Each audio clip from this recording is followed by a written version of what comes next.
Friends, குட்டீஸ்லாம் காய்கறி சாப்பிட கஷ்டப்படுறாங்களா? கோவக்காய் எடுத்துக்கங்க. அது நல்லா பொடியாக நறுக்கி வீட்டில் அரைச்ச மிளகாத்தூள் மசாலா போட்டு நல்லா மூடி வச்சு ஃப்ரை பண்ணி கொடுத்தீங்கன்னா சூப்பராக இருக்குங்க.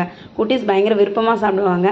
அதே சமயத்தில் வீட்டில் பார்த்தீங்கன்னா மீன் மேக்கர் இருந்தது. ஸோ அதையும் வச்சு நல்லா ஃப்ரை பண்ணி கொடுத்தேன். அதுக்கப்புறம் அதையே வச்சு குருமாவும் செஞ்சு கொடுத்தேங்க. பசங்களுக்கு வந்து பார்த்திங்கன்னா குட்டீஸ் எல்லாம் சேர்ந்தாலே செம்ம ஜாலியாக அரட்டை அடிச்சுட்டு இருப்பாங்க. அவங்களாம் நம்ம கண்ட்ரோலே பண்ண முடியாது. அவங்க வேறு உலகத்துக்கு போயிடுவாங்க. நம்மளும் இதெல்லாம் கடந்து தானே வந்திருக்கோம். அதுக்கப்புறம் பார்த்திங்கன்னா இந்த கேரளா நிலச்சரிவை கேட்கும்போது ரொம்ப கஷ்டமாக இருந்ததுங்க. ஒவ்வொரு நியூஸும் பார்க்கும்போது அப்படியே பதறுது. அச்சச்சோ, இந்த இயற்கை வந்து நம்மளை ஆக்கவும் செய்யுது, அதே சமயத்தில் நம்மளை அழிக்கவும் செய்யுது. இந்த இயற்கைக்கு நம்மளால் என்ன ஃபேவராக பண்ண முடியுமோ அதை நம்ம செய்யணுங்க.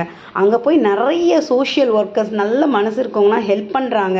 எனக்கு இந்த மாதிரி ஆசை இருக்குது, போய் ஹெல்ப் பண்ணணும். நம்ம ஃபேமிலியை பார்க்குறதுக்கு ஆள் இல்லை. ஸோ அதனால் நம்ம வீட்டை பார்த்துட்ருக்கோம். ஸோ அங்கே போய் ஹெல்ப் பண்ணுற எல்லாருக்கும் மன உடல் வலிமையும் அந்த கடவுள் தரணும்னு நான் வேண்டிக்கிறேங்க. நீங்களும் ப்ரே பண்ணுங்கள். என்னோடய வீடியோ பிடிச்சதை லைக் பண்ணுங்கள்.